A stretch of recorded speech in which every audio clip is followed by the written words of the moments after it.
Welcome back. This is the Scaling Secret podcast. Elliot Felix is here, and Elliot is an author, speaker, a teacher, a father, and a consultant to more than 100 colleges and universities. He has a book called How to Get the Most Out of College, and Elliot uses his background in design to make college work for all students by improving the spaces they learn and live in, the support services they rely on, and the technology they use. So we are going to find out all about Elliot's achievements and what that means for you. So, Elliot, glad to be speaking with you.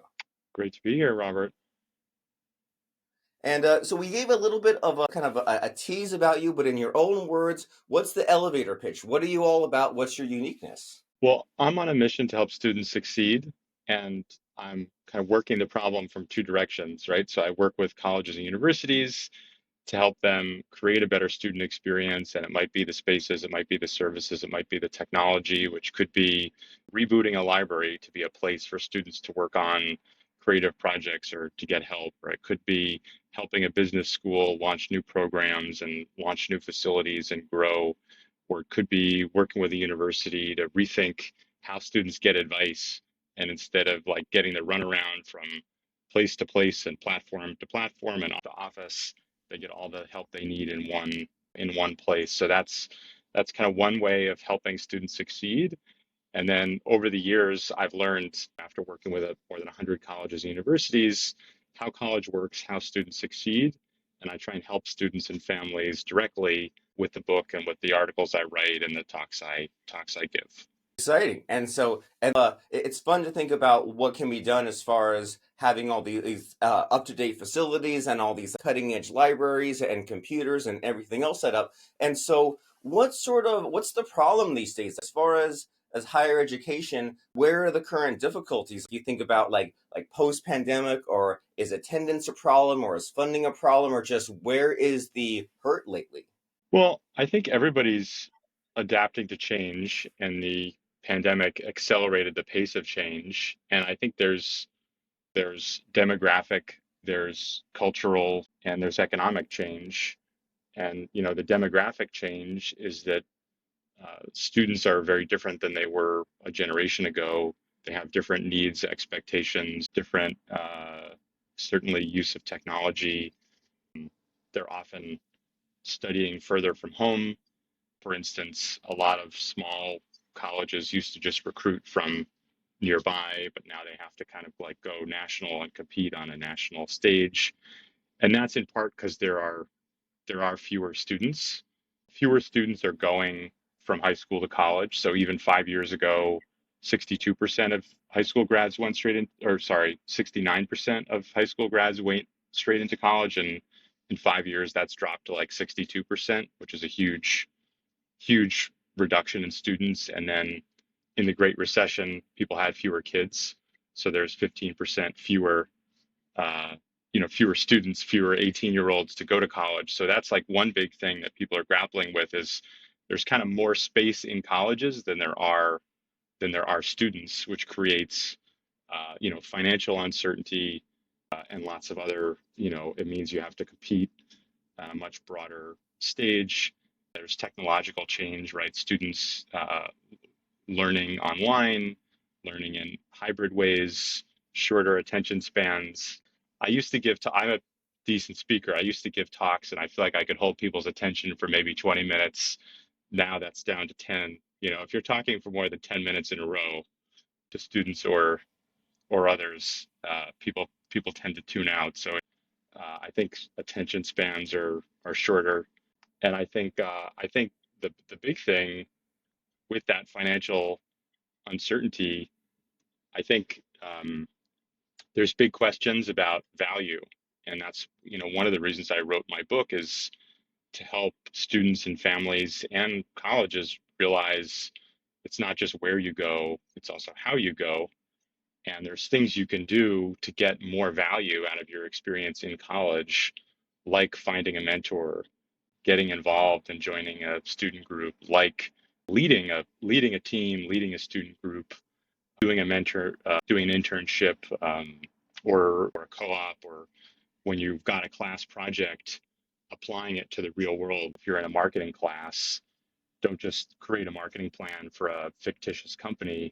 go out and find one in the community and do their social media strategy so that you're actually meeting people, you're building your network, you're making connections. So I think it's demographics, it's technology, it's social and cultural change, and it's this question of value that students and families are wrestling with, and colleges are trying to, and universities are trying to answer. Wonderful. And so I think you're so right that there's so many changes afoot, so many, there's like, 4 or 5 disruptions all at once, all these little kind of ripple effects from the Great Recession and with the new technology and the short attention span and the kind of the remoteness of all of it. All these little things added up, and it can maybe be a little bit scary at first until we realize what you just said, which is basically that you get out of it what you put in, right? If you go just through the motions and you go there just for the learning or for the classes, then you'll kind of get at that what you put in. But then if you pursue the mentors, if you apply your projects to the real world, then that will be delivering many more benefits than if you just put in the bare minimum effort. And I think that's just a really important lesson in general, right? Like that's in high school, you sort of get trained to put in the minimum effort. And then when it becomes college time, you have to learn these new skills. And then with kind of it seems more popular these days to trash talk college a little bit just because there's more options, right? Because some of these huge companies don't necessarily require the college degree, but that just means there's more options. And so we just get out of it what we put into it. And so what would you say is maybe misunderstood about college these days? You work with all these universities, libraries, and kind of what's out there in the real world versus what you see and reality and what's possible. So what sort of misunderstanding do you feel like clearing up today?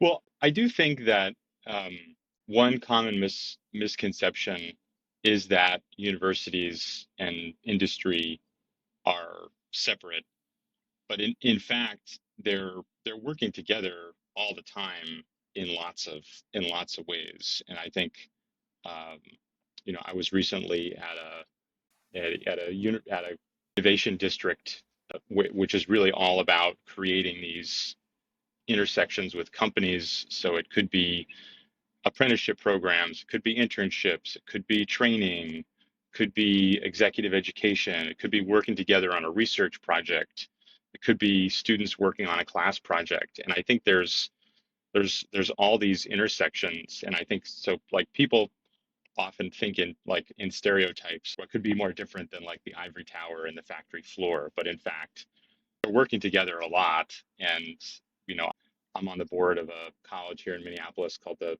MCAD, the Minneapolis College of Art and Design. And I did a story recently about all the different all these different intersections, including MCAD students are working with Red Wing shoes to create like pop-up retail concepts, right? And so when those students are working with the company, they're seeing like, oh, that's a role I might want to play in the future. Like, oh, I can talk to that person about what part of their education was the most valuable, what they did as an internship, what the day in the life is like for them. And so I think these connections are there, whether it's internships or projects or mentors or whatever, and people need to know more about them, and then we need to increase the quantity and the quality of them.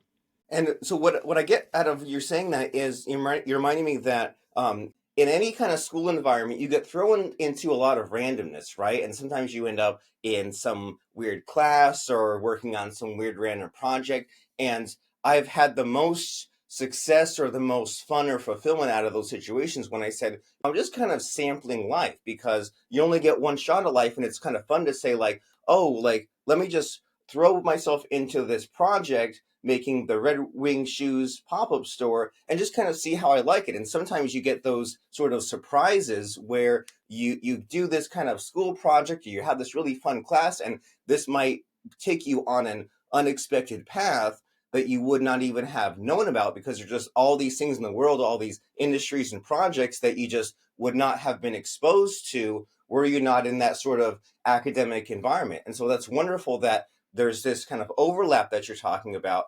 And with these different projects that you worked on, these different universities that you've interfaced with, what has surprised you? Is there anything just exciting and unexpected that you feel like talking about?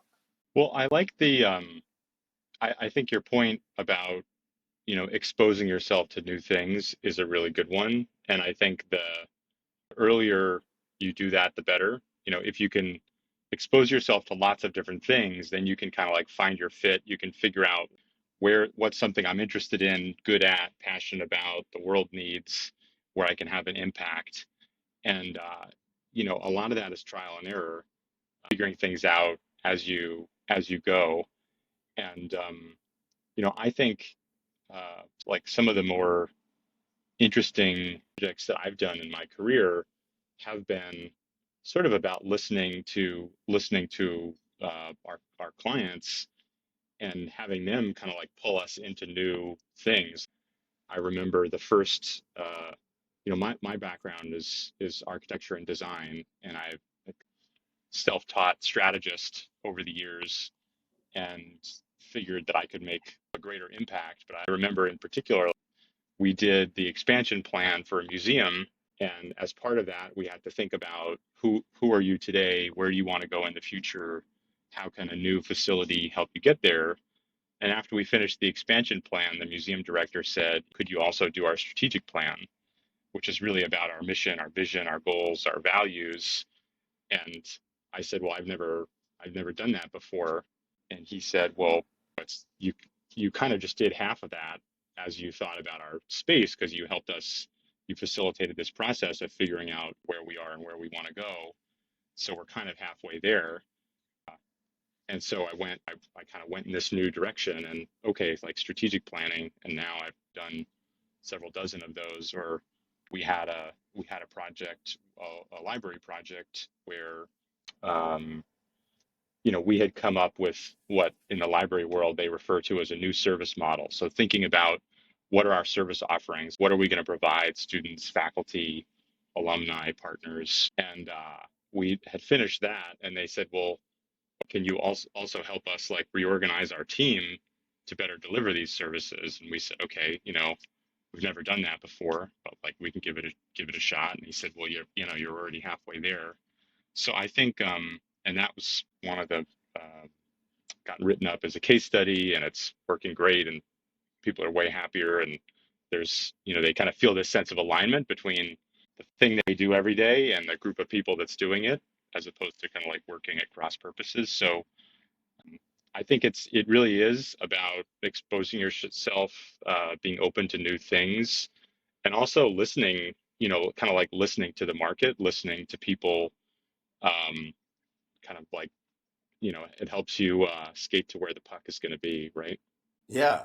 Yeah, I like that a lot. That there's all these ideas of just actually listening to what someone's saying. I mean, what a concept, right? And we've all had that friend or maybe been on a date or something where like the other person's just talking, or that friend where they always want to dump their drama on you and you listen to what they have to say and you say, "Hey, now it's my turn to talk," and now they're too busy, and it's all too easy to apply this when we're dealing with clients or building a business or things like that, just not listening. And then also just that's a really fun story you shared because you solved a little problem of theirs. And then after that, they said, "Hey, well, how about this other problem since you did such a good job?" And it's even kind of like just funny how you were sort of humble about it, right? And you're like, "Well, I'll be honest, I don't know how to do that." And it was like, "Well, figure it out." There's a lot of things that we didn't know how to do until we just looked it up and figured it out. And also, what's kind of fun about what some of these projects you're describing is there's overlap between the university work that you're doing and some of the just the whole like people management of it all, right? You're mentioning the mission and the values and the goals and the vision and all those things, and you hear a lot about that when people are managing large organizations. And I mean, universities, that's it on an even more massive scale. And so, like, what do you have to share about that, just as far as either like the overlap or the differences, or just what's the relation between people who are entrepreneurs or building a company versus working in a kind of university environment? Well, I'm glad you asked that question. It's very perceptive and prescient, I think, in a way, because one of the interesting things that's happened recently is industries, private sector clients, especially in the tech industry, have been approaching us and saying, "Well, gosh, a lot about higher ed, a lot about today's students. and tomorrow's workforce. Can you help us think about tomorrow's workplace? And those have been really interesting projects and conversations, thinking about the next generation workforce and, for instance, um, the desire for impact and the desire for growth. Uh, we do a national student experience survey every year to kind of take the pulse of students. And the most interesting finding for this year's survey was that the best indicator of student satisfaction is if they're growing. So if students feel like they're learning skills, building a network, gaining confidence, being challenged, working on a team, then they're happy with all the other parts of their education. And if they don't, they're not. And so students are like coming in with this desire for growth and development and advancement and impact, which I think companies really need to think about and stress and give people those opportunities. I think the other big thing we're seeing is that right now college has gotten more challenging and more complicated, I think, certainly, administratively and academically. And so as a result of it being like more complicated, more costly, more complex, universities have a whole range of support services to help their students, and it could be counseling and psychological services, it could be advising, it could be mentoring, it could be how to make a great presentation, it could be how to analyze data, it could be how to write in a compelling way, in a clear way. A lot of these services, actually, we spend a fair amount of time putting in university libraries as we reimagine libraries as these kind of hubs for student success and creativity. And students are bringing those expectations of support into the workplace. So, it used to be that the way you would create a vibe or a sense of buzz or a magnetic place was was maybe coffee.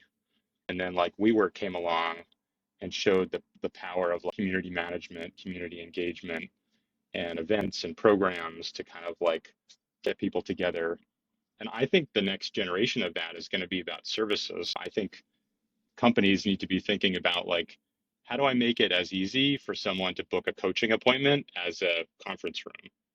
And I think like the next generation is expecting a whole range of support services that they relied on in college to show up in the workplace. What wonderful. And so you're having yet another ripple effect of you are setting these people up now so that way in those generations to come, then things will be better and kind of more organized and So achieve other things. And there's something that I feel like we keep revisiting, which is like the magicness of college, right? Or at least the idea of what college is supposed to be or what it is in certain moments, right? How it's kind of like we grow up and we end up in this cycle of you wake up and you go to work and you come home and there's just like something missing. And they talk a lot about like that third space, right? How it used to be you go to the mall or the arcade, but now there's like coffee shops, but you're expected to buy something. And these things, libraries and universities, are kind of like the lost third space. And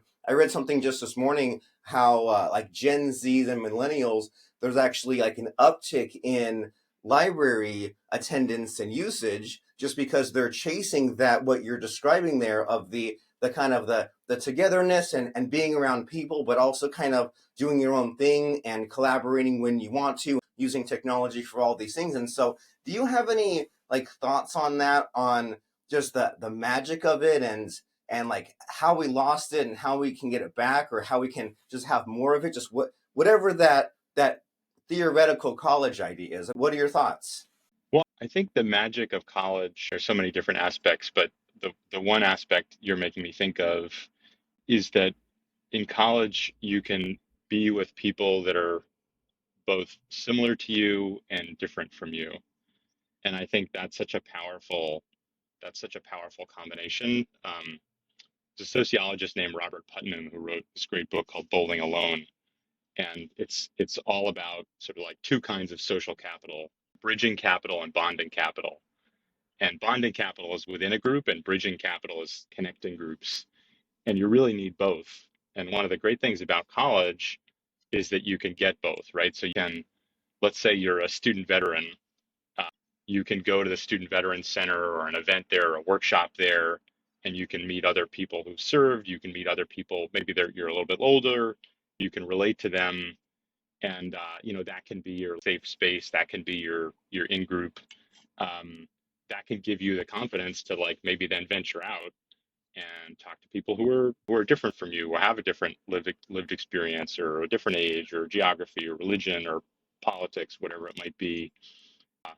And oftentimes students, whether they're older adult learners or they're kind of traditional age students, they college is the most kind of like diverse environment they've entered into, whether it is in all senses of the word, race, ethnicity, geography, politics, religion, age, ability, you name it. So I think that's really how we part of how we recapture it if we've lost it is creating these environments where people can both find people through similarity, but then also like connect with people who are different and find find some common ground there too. And I think libraries are a great model for that.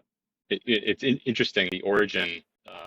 You talked about coffee shops, but like the origin of the Apple Store was actually a public library. Steve Jobs and Ron Johnson talked about how they wanted to create a store that was about not the buying experience, but the owning experience. And give people a place that they had reasons to go to other than to buy something.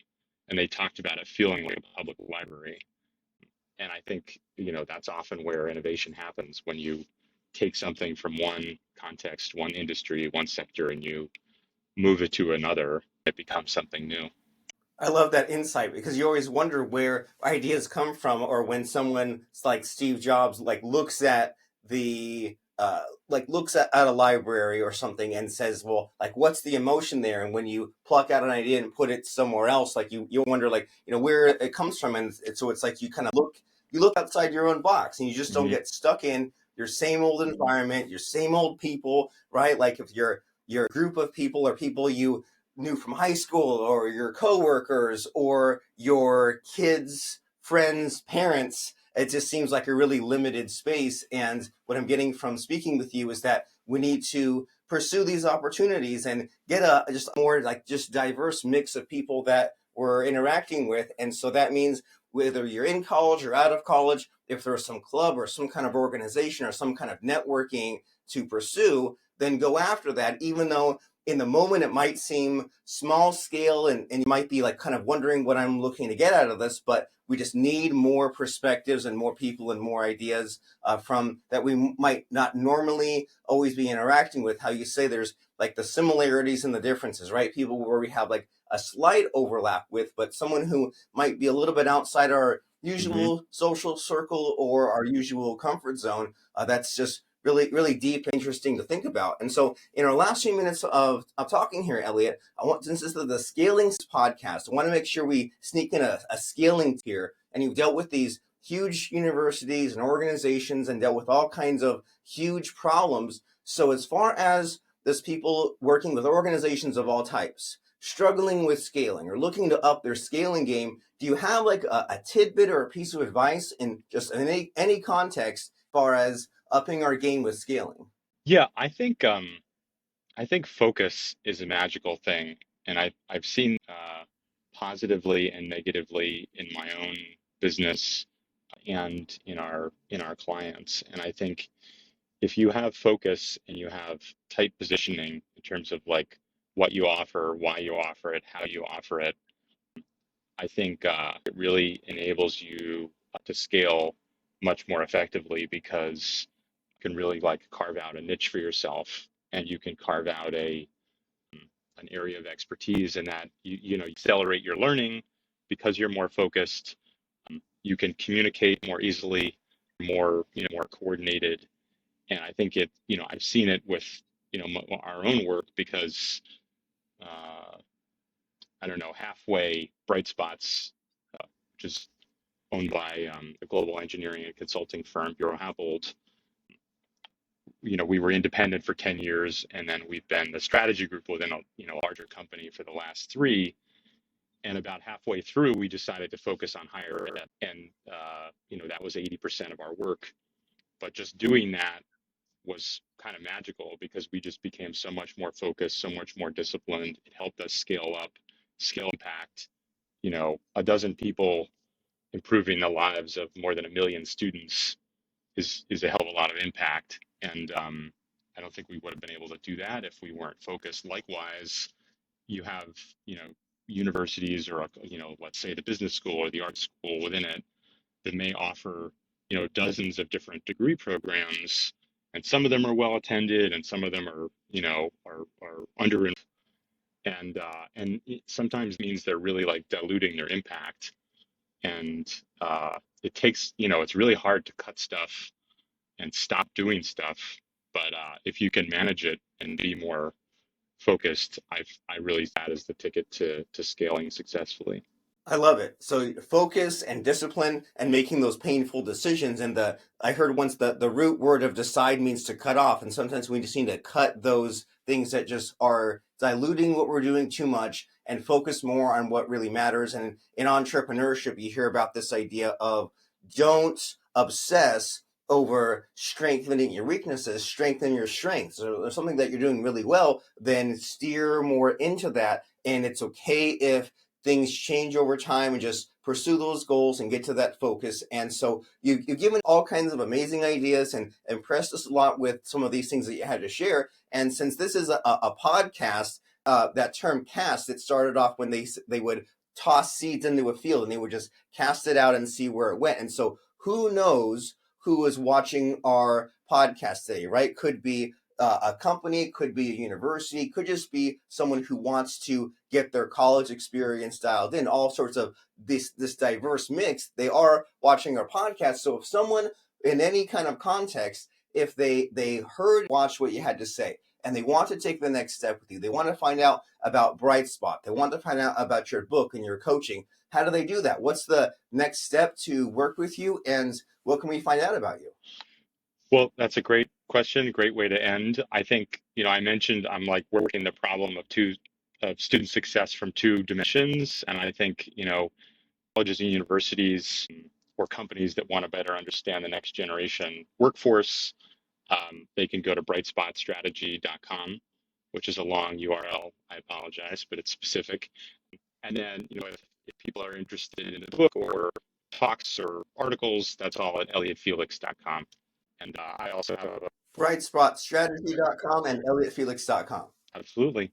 Didn't mean to interrupt you. Was there something else? Well, I was just going to say, there are the different ways to access the content in the book. So I share tips on Instagram and TikTok, uh, and I have a podcast. Each episode is one of the 127 tips in the book. So there's only so much you can talk about in one page because I do keep it brief in the book. So if you want 20 minutes on mentoring or internships or real world projects, you can at my Wonderful. And so you're accessible. You present this in all these different ways, and bite-sized content is okay, because imagine if you didn't study for a final exam in a class and you had to soak it all up at once, it would be almost impossible. So there's something to be said about just getting those college tips one at a time at your own pace, dialing into a podcast. And along those lines, to get people super duper excited about checking out your podcast, book, website, etc., I like to put my guests on the spot at the very end and ask for a favorite